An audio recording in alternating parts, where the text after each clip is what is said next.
চাকরির সুযোগ প্রদানের জন্য।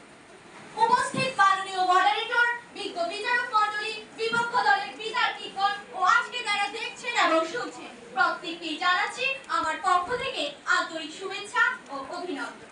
আজকের বিতর্কের বিষয় নির্ধারণ করা হয়েছে অভাব নয়, সীমাহীন লোভী দুর্নীতি বিস্তারের প্রধান কারণ। সংগত কারণে আমিও আমার দল এর পক্ষে অবস্থান করছি। আমি আমার দলের প্রথম বক্তা হিসেবে বিষয়টিকে সংজ্ঞায়িত করব।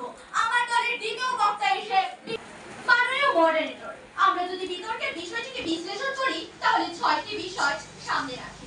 বিষয়গুলো হচ্ছে অভাব, সীমাহীন, লোভী, দুর্নীতি বিস্তার এবং প্রধান কারণ।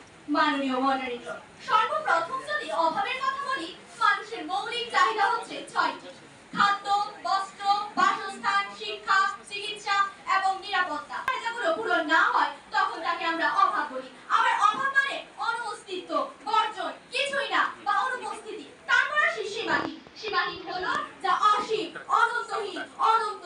এরপরে রয়েছে লোভ। লোভ হলো ব্যক্তিগত লাভের জন্য একটি চরম আকাঙ্ক্ষা বা ইচ্ছা।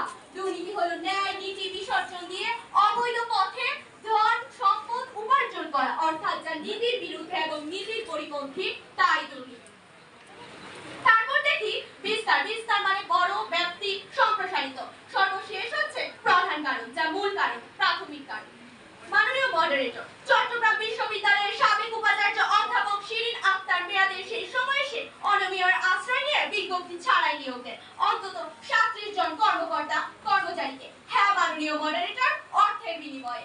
এই উপাচার্যের মধ্যে কোন অভাব রয়েছে মাননীয় মডারেটর? লক্ষ্য করুন মাননীয় মডারেটর, রাজনীতি আর দুর্নীতি একে অপরের পরিপূরক হয়ে উঠেছে। অভাব নয়, বরং লোভ দ্বারা মানুষ এখন দুর্নীতিতে টাকা বানানোর হাতিয়ার হিসেবে দুর্নীতিকে ব্যবহার করছে। বিদ্যালয়ের শরীরচর্চা